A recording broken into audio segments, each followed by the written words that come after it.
India کے شہر آگرہ میں مغل امپائر کا آرکیٹیکٹس کا ایک ایسا شاہکار موجود ہے جس کو آج پوری دنیا تاج محل کے نام سے جانتی ہے۔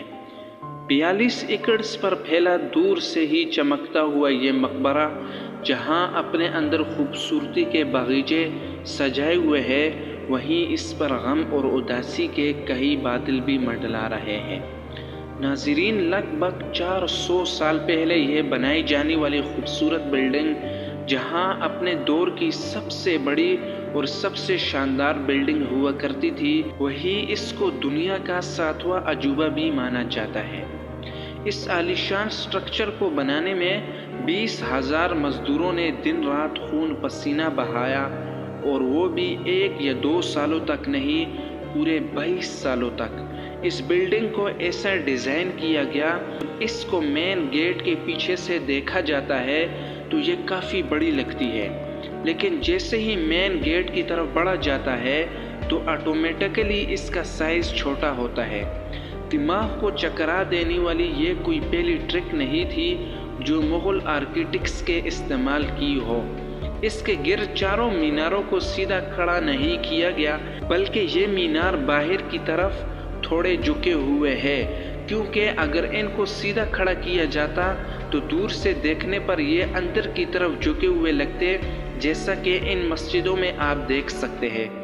ان میناروں کو باہر کی طرف کھڑا کرنے کا ایک اور ریزن بھی تھا، اور وہ یہ تھا کہ خطرناک ارتھ کی صورت میں اگر یہ مینار گرے بھی تو یہ باہر کی طرف گر کر تاج محل پر ایک آنچ بھی آنے نہ دے۔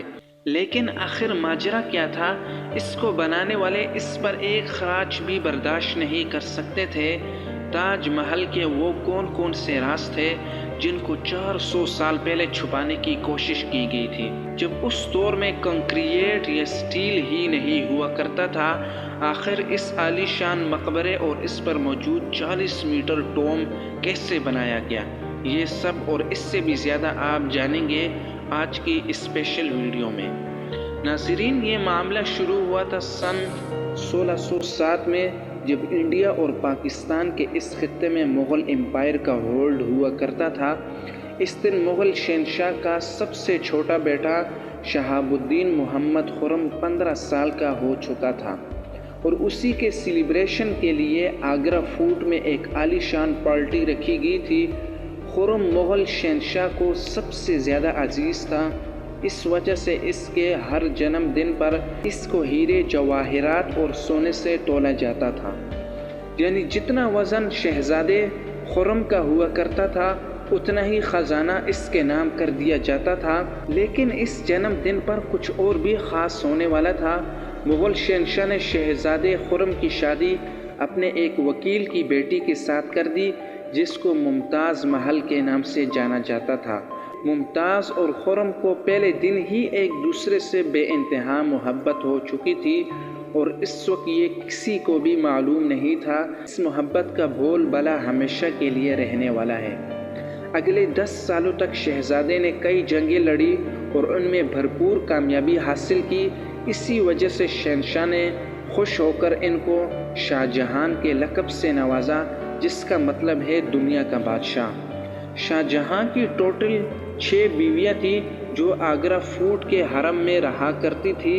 ان 6 میں سے شاہ جہان سب سے زیادہ محبت ممتاز سے کرتے تھے، اور یہی وجہ تھی ان کا سب سے زیادہ وقت ممتاز محل کے ساتھ گزرتا تھا۔ وقت تیزی سے گزرتا جا رہا تھا، اور 4 سالوں کے بعد یعنی 1621 میں مغل شہنشاہ اچانک چل بسے۔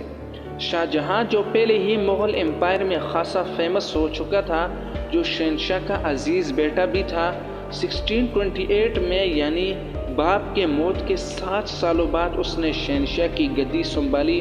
پوری مغلیہ سلطنت اپنی شہنشاہ سے بے حد خوش نظر آ رہی تھی۔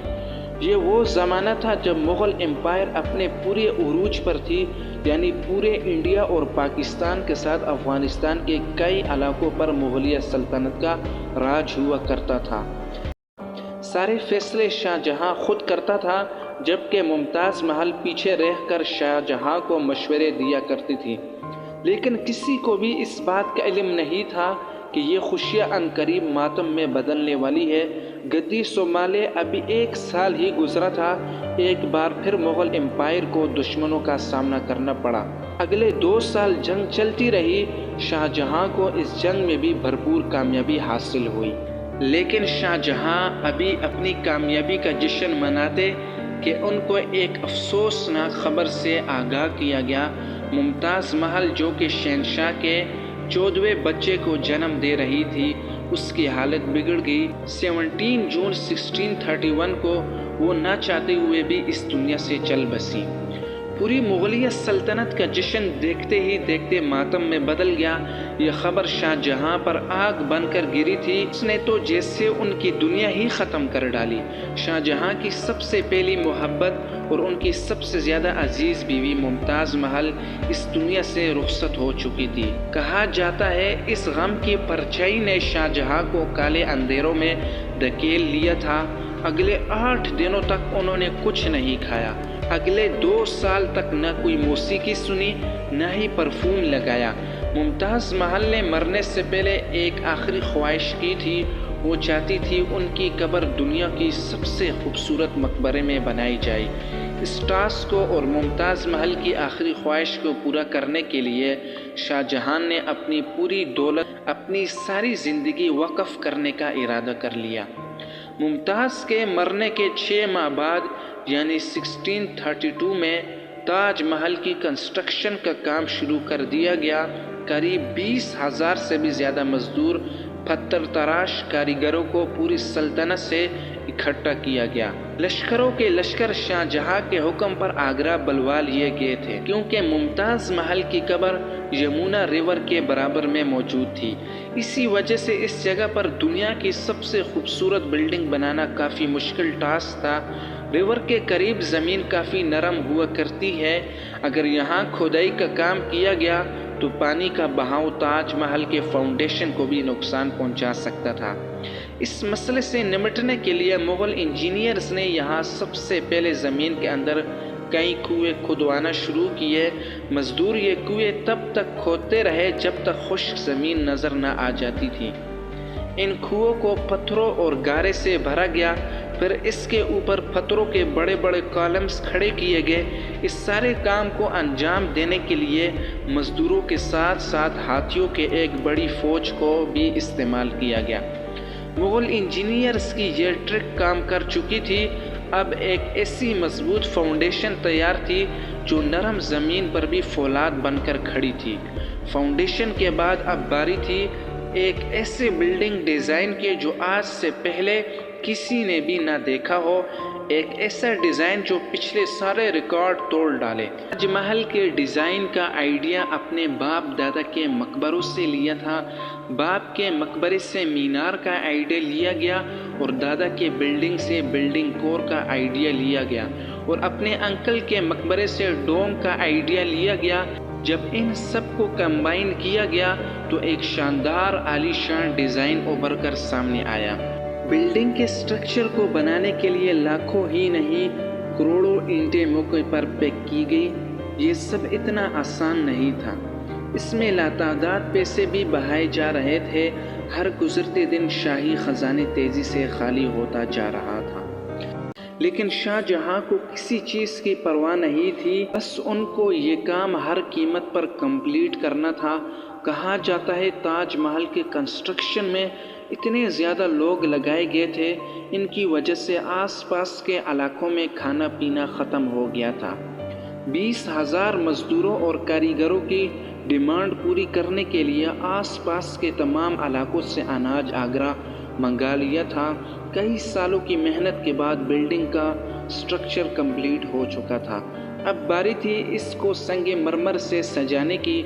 یہ سنگ مرمر آگرہ سے 400 کلومیٹر دور راجستھان سے منگایا جاتا تھا، کیونکہ یہاں کا مکرانہ ماربل آج تک دنیا کے فائنسٹ ماربل مانا جاتا تھا۔ شاہ جہاں نے تاج محل کے لیے پورا مکرانہ ماربل ریزرو کر لیا تھا، یعنی جب تک تاج محل کی ڈیمانڈ پوری نہیں ہو پائے گی تب تک کسی کو بھی یہ ماربل خریدنے کی اجازت نہیں تھی۔ 1000 ہاتھیوں کی مدد سے 1000 ٹن وزنی ماربل راجستھان سے آگرہ منگایا گیا۔ تاج محل کا یہ خوبصورت ڈوم اتنا بڑا ہے، اس کا اندازہ صرف آنکھوں سے ہی لگایا جا سکتا ہے۔ آج کل اس طرح کے ڈوم بڑی آسانی سے اسٹیل اسٹرکچر پر بنائے جا سکتے ہیں، لیکن 400 سال پہلے 40 میٹر اونچے ڈوم کو بنانے میں صرف ان کے پاس پتھروں کا ہی سہارا تھا۔ اس ڈوم کو بنانے میں انجینئرز نے جو اسٹرکچر کیلکولیشن کی تھی، اس کی آج کے انجینئرز بھی بہت تعریف کرتے ہیں۔ تاج محل کی فنیشنگ کے لیے اس کو پیٹرا ڈورا یا پارچین کیری سے ڈیکوریٹ کیا جاتا تھا۔ پیٹرا ڈورا ایک ایسے کام کو کہا جاتا ہے جس میں قیمتی پتھر کو ماربل کے اندر تراش کر لگایا جاتا ہے۔ ماربل کو بڑی مہارت اور باریکی سے قیمتی پتھر کے شیپ کے حساب سے تراشا جاتا تھا اور اس میں پتھر کو گلو کے ذریعے چپکایا جاتا تھا۔ تاج محل پر استعمال ہونے والی گلو کوئی عام گلو نہیں تھی۔ کافی ریسرچ اور لیبارٹری ٹیسٹ کے بعد معلوم پڑا یہ گلو شیرہ اور لیمن جوس اور سنگ مرمر پاؤڈر کو ملا کر بنائی جاتی تھی، اور وہی سیم گلو آج بھی تاج محل کی رینوویشن کے لیے استعمال کی جاتی ہے۔ تاج محل کی خاص باتوں میں سے ایک بات یہ بھی ہے، دن میں 4 مرتبہ اپنا رنگ بدلتا ہے۔ سورج نکلنے سے پہلے یہ بالکل بلیک شیٹ دیتا ہے، سورج نکلنے کے بعد لائٹ یلو اور پنک شیٹ دیتا ہے، جبکہ دوپہر کے وقت تاج محل کی خوبصورتی کا نیا رخ دیکھنے کو ملتا ہے، نیلے آسمان پر جیسا موتی چمک رہا ہو۔ سن سیٹ کے وقت پوری بلڈنگ گولڈن کلر کی دیکھی جاتی ہے۔ پورے 22 سالوں کے بعد سن 1644 تاج محل کی کنسٹرکشن کا کام مکمل کیا گیا۔ شاہ جہاں اپنی بیوی کے یاد میں دنیا کا سب سے زیادہ خوبصورت مقبرہ بنانے میں کامیاب ہو چکا تھا۔ شاہ جہاں نے اس عالیشان عمارت کا نام اپنی پسندیدہ بیوی کے یاد میں رکھا۔ ممتاز محل سے اس کا نام تاج محل رکھ دیا گیا۔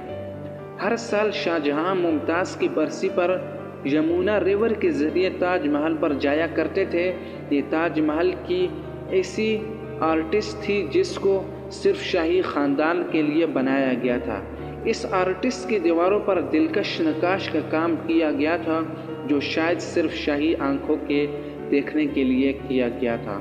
شاہ جہاں کا یہ مہنگا ترین پروجیکٹ کمپلیٹ ہو چکا تھا، لیکن اس نے مغلیہ سلطنت کو تباہی کے کنارے لا کھڑا کیا۔